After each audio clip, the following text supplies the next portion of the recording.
Quel qu'en soit le logiciel que vous devez utiliser dans le cadre de vos travaux comptables, vous devez d'abord commencer par créer ce fichier qui est d'une importance capitale, puisque c'est par la création de ce fameux fichier que le processus est enclenché. Et quel qu'en soit le logiciel de gestion comptable que vous utilisez dans vos travaux comptables, le processus de création est presque identique. En effet, après l'installation du logiciel, vous devez amener un raccourci dans votre bureau de session, comme celui-ci, comme ce raccourci. Je tiens à préciser que on ne travaille pas directement sur ce raccourci, mais qui nous permet non seulement de paramétrer les éléments de notre structure comptable, dont le premier est la création du fichier comptable, et ce raccourci également nous permet d'exécuter les tâches de maintenance dans certains cas. Sans plus tarder, nous allons lancer ce raccourci par un double-cliquer. Donc, je lance le raccourci par un double-cliquer. Alors, comme vous pouvez le constater, le programme a démarré. Mais laissons-le un peu le temps de s'initialiser. Voilà.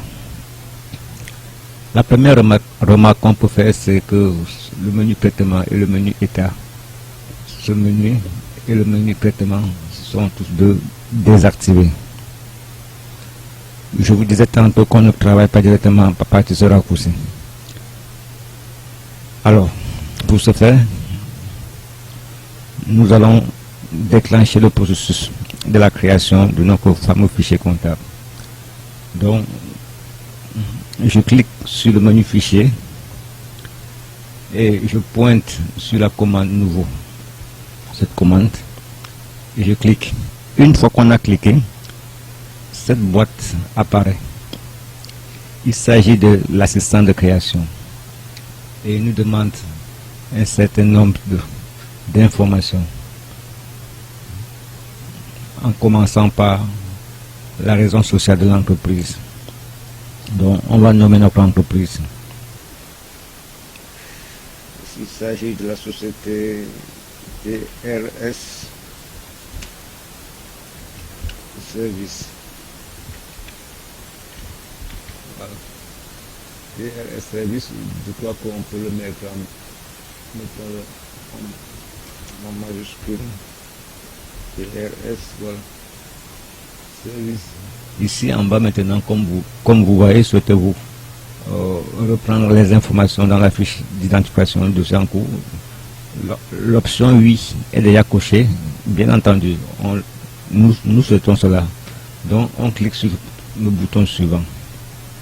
Alors, une fois qu'on a cliqué sur le bouton suivant, nous voyons apparaître cette fenêtre. Et nous devons compléter les informations, à commencer par l'activité de l'entreprise. Donc, comme on le disait tantôt, il s'agit d'une entreprise de transport. Je renseigne le champ transport et services. Transport et services.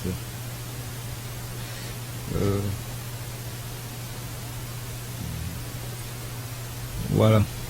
Ensuite, en bas, on demande l'adresse de l'entreprise. Donc, renseignons-le par avenue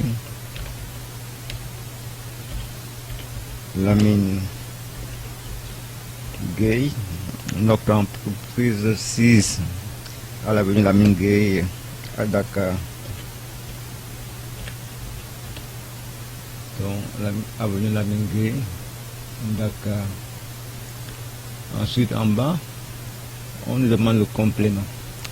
Au cas où l'information relative à l'adresse ne suffirait pas dans la zone réservée, le complément peut être porté ici. Donc pour ne pas laisser la zone vide, je remets encore Dakar. Dakar. Ensuite, ici le code postal et la ville. Donc renseignons un code au hasard. Je tape un code au hasard. Et la ville c'est Dakar. Au niveau de la ville, on le renseigne la ville ici. Donc Dakar.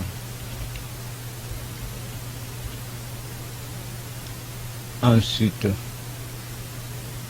dans la ligne région et pays, il s'agit encore de la région de Dakar. Et pour le pays, la deuxième case, le deuxième champ, on renseigne là-bas par Sénégal. Ensuite, ici au niveau du numéro de siret, ici, donc au niveau du numéro de siret, c'est ce qu'on appelle ici le numéro de registre de commerce. En France, le numéro de siret est son équivalent. Donc on le renseigne pas aussi. Je vais essayer d'inventer un numéro. Très souvent, un numéro de registre de commerce avec la structure qui est ici, qui est propre au Sénégal. Donc à commencer par un numéro d'abord, par une lettre, par exemple A, enfin l'année. Donc à peu près comme ça.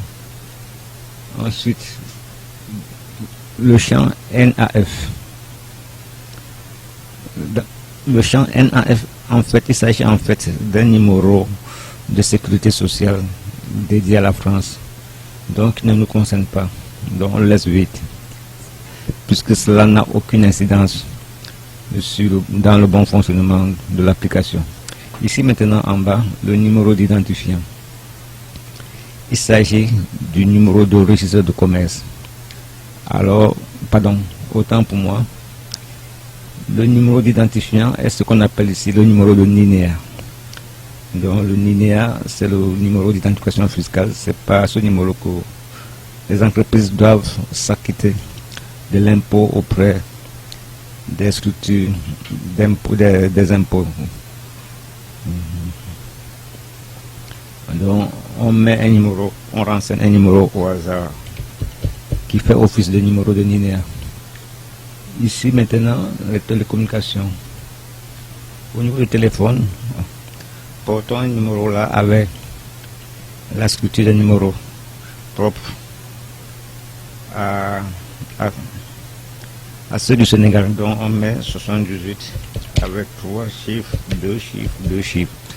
Donc à la limite, oui, si vous voulez, vous pouvez mettre aussi plus 221 qui représente l'indicateur du pays avant. Et la télécopie également, plus 221. On porte également un autre numéro au hasard. Voilà.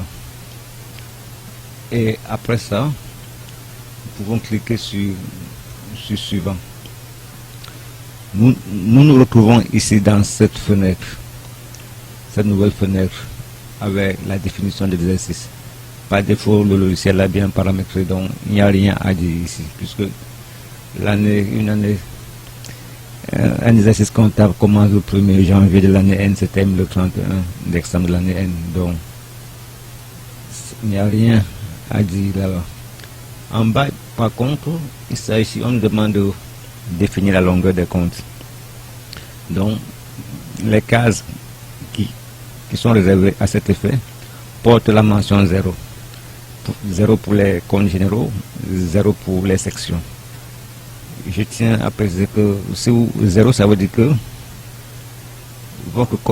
si vous mettez le chiffre que vous allez renseigner dans ce cas-là, va définitivement céder la longueur de vos comptes. C'est-à-dire si vous mettez 7, vos comptes ne doivent pas dépasser 7 chiffres. Si vous mettez 10, ça ne doit pas dépasser 10 chiffres, ainsi de suite.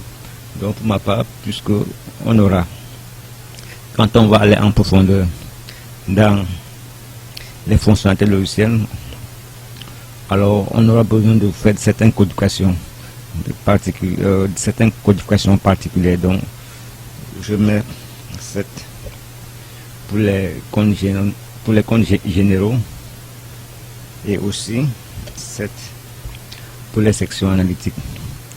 Après ça, on peut cliquer ici sur le bouton suivant. Ensuite, dans cette fenêtre là, on nous demande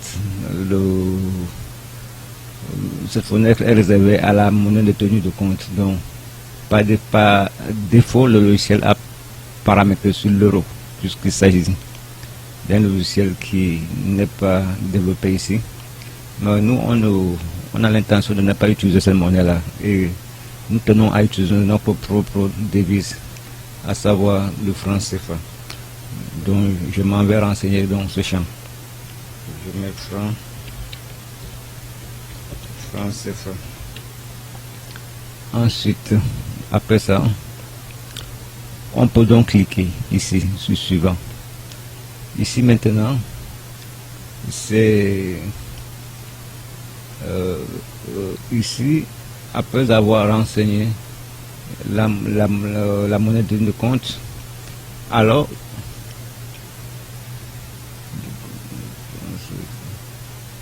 on nous demande maintenant le nombre de décimales après la virgule. Par défaut, le logiciel l'a paramétré à 2. Comme vous pouvez le voir, c'est 2. Si vous voulez, vous enlevez le chiffre 2, vous mettez 0, auquel cas il n'y aura rien en place décimal. Mais pour ma part, je pense que 2, ce n'est pas exagéré. Alors, on le laisse à 2. Et ici en bas maintenant, le séparateur des décimales. Nous savons tous ensemble qu'un nombre décimal est toujours séparé par des virgules. Ça, c'est depuis l'école primaire qu'on nous apprend. Donc, alors, c'est bien paramétré déjà ici. C'est séparé. Il y a déjà la virgule qui joue le rôle de séparateur. Par contre, ici, en bas, pour le séparateur des milieux, vous voyez, il n'y a encore rien. Donc, on va déplier ce chevron. Alors, nous déplions ce chevron. Et voilà, ici, le point. Nous cliquons sur point qui fera office de séparateur des milieux. Ici, maintenant, en bas, nous nous retrouvons dans la fenêtre du code ISO. Alors, le code ISO, c'est un système de codification internationale qui est réservé aux devises. Alors, je ne vous apprends rien là-dessus. En Afrique, on distingue deux zones monétaires CFA. Donc, il s'agit de l'Afrique centrale avec la BEAC, la Banque des États de l'Afrique centrale, et l'Afrique de l'Ouest avec la BCEAO, qui est un sigle qui veut dire la Banque centrale des États de l'Afrique de l'Ouest. Maintenant, pour l'Afrique de l'Ouest, le code ISO, c'est le fameux XOF. Donc, on renseigne ce champ-là. C'est le XOF. Ça, c'est le code alphabétique, puisque les devises une devise dispose de deux codes. Il y a un code alphabétique et un code numérique. Alors, et le code numérique, c'est le 952. Mais ici, c'est le code alphabétique qui est porté. Alors, j'en profite pour vous passer quelques codes. Bon, pour l'Afrique centrale, c'est le XAF comme code alphabétique et le code numérique, c'est le 950. Maintenant, pour le Fonds monétaire international, c'est le XDR pour l'alphabétique et le code numérique, c'est le 960. Pour maintenant, la France, c'est EUR. Comme si on devait écrire euro, EUR, comme code alphabétique, et le code numérique, c'est le 978. Pour le dollar américain maintenant, le code alphabétique, c'est USD. USD, et le code numérique, c'est le 840. À moins que ces codes ont fait l'objet d'une mise à jour, auquel cas vous pourrez me faire savoir part des commentaires. Alors, je crois que vous avez d'autres sources plus fiables que ce que je vous donne. C'était tout simplement une parenthèse. Une fois cela fait, maintenant on renseigne le site. Il s'agit du franc CFA. Donc du franc CFA. Et on clique sur ce bouton suivant. Ici maintenant, nous avons 3 options à choisir. Soit on prend la première option, soit on prend la deuxième option, soit on prend la troisième option. Alors, que dit la première option? La première option dit que oui, le fichier sera prêt à l'emploi. Alors, les codes généraux, les codes journaux, les taux de taxes, les modèles seront automatiquement repris. Ah, la deuxième option dit oui, mais avec une sélection partielle des données à récupérer. Alors, je crois que pour ma part, quand quelqu'un est engagé dans une entreprise, alors il doit travailler d'après le détail et d'après le détail souhaité par le chef d'entreprise. Alors, vous ne pouvez pas vous permettre de charger des paramètres, c'est pas qui viennent de nulle part dans votre fichier comptable. Alors, là c'est eu égard à tout cela. Je pense que pour ma part, il est sage de cliquer sur la troisième option, cette option-là. Ici, donc je vais renseigner d'abord. Je vais cocher la case. Non, le paramétrage sera manuellement. Donc le paramétrage sera manuellement. Puisque notre gestion comptable doit tenir compte de nos spécificités, alors on doit nous-mêmes paramétrer nos comptes d'après nos propres particularités et d'après les normes de notre cadre comptable. Voilà. Ensuite, on clique ici sur le bouton suivant. Ici maintenant, nous devons indiquer là où notre fichier sera enregistré. Donc par ce bouton parcourir, nous cliquons une fois sur parcourir alors et nous choisissons l'emplacement.